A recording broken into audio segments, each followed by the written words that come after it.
David Hall and Casey Johnson here at the Barclays Center after the Bulls 99-93 Game 7 victory over the Nets. The Bulls were shorthanded. They didn't have Luol Deng. They didn't have Kirk Hinrich. They didn't have Derrick Rose, and they won anyway against a deeper, more talented Nets team. What do you say about this one? People are going to be talking about this one for a while in Chicago. Yeah, I talked to Kirk Hinrich post-game. He said this win kind of epitomizes our season. Everyone counted us out, shorthanded against the odds, and yet we persevered and showed adversity to fight through. You might hear some breaking down at the Barclays Center. Season's over. In the background, the season's over, with a just spectacular effort from Joakim Noah, who really, to me, set the tone for this game in the direct aftermath of the Game 6 loss, when he basically said, we're going to go to Brooklyn, we're going to go to a hostile environment, and we're going to win.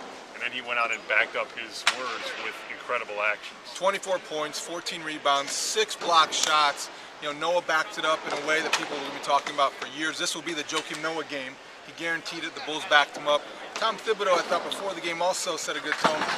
PJ Carlesman comes in and talks about Game 7s and how it brings out the best in everybody, and everyone's talking about the majesty of Game 7. And Tom was like, hey, it's the same as any other game. Same focus. And the Bulls played that way. They played the defense. You get contributions out of Marcus Teague and Daquan Cook. I mean, they went deep on the bench. Rick Hamilton didn't play, and it didn't matter. Right, you know, sometimes we roll our eyes when he says things like we need everybody or we have more than enough to win with, but he truly believes these things, and then his players in turn believe these things. You mentioned Marcus Teague.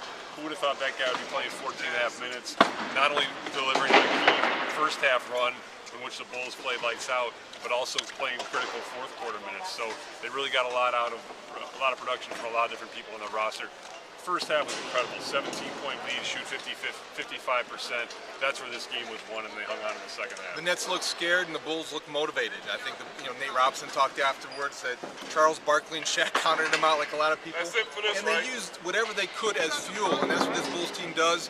They get a day off tomorrow. They're heading straight to Miami. Game 1, Monday night in Miami against the Heat. LeBron, Dwayne Wade, Chris Bosh, and all those guys that you know will be there for ChicagoTribune.com.